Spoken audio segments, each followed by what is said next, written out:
ഈശോയിൽ ഏറെ സ്നേഹമുള്ളവരെ, ആശ്വാസത്തിന്റെ, അനുഗ്രഹത്തിന്റെ, സമാധാനത്തിന്റെ ഒരു സുദിനം ഏവർക്കും ആശംസിക്കുന്നു. പ്രിയപ്പെട്ടവരെ, അനുദിന ജീവിതത്തില് ദുഃഖങ്ങളും സന്തോഷങ്ങളും ഇല്ലേ? ദുഃഖങ്ങൾ നമ്മെ നിരാശയിലേക്ക് നയിക്കാതെ അനേകരുടെ ആത്മരക്ഷയ്ക്ക് വേണ്ടി സമർപ്പിച്ചുകൂടെ?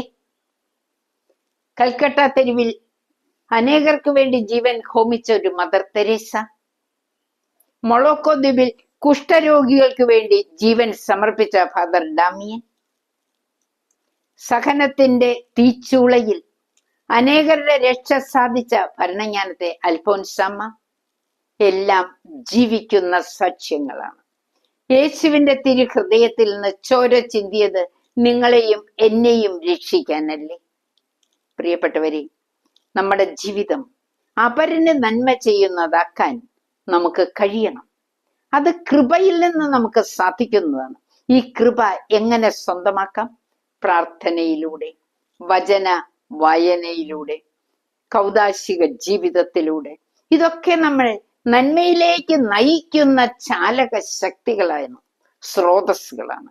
പ്രിയപ്പെട്ടവരെ, നിങ്ങൾക്കെല്ലാവർക്കും ദൈവത്തിന്റെ അനുഗ്രഹം വേണം, എനിക്കും വേണം. നമ്മെ കൃപ നിറയ്ക്കാൻ കഴിവുള്ളവനാണ് നമ്മുടെ ദൈവം.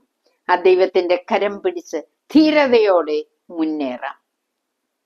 യേശുക്രിസ്തുവിന്റെ നല്ല പടയാളിയെ പോലെ കഷ്ടപ്പാടുകൾ സഹിക്കാൻ ഒരിക്കൽ കൂടി ദൈവത്തിന്റെ കൃപ എല്ലാവരിലും നിറയും.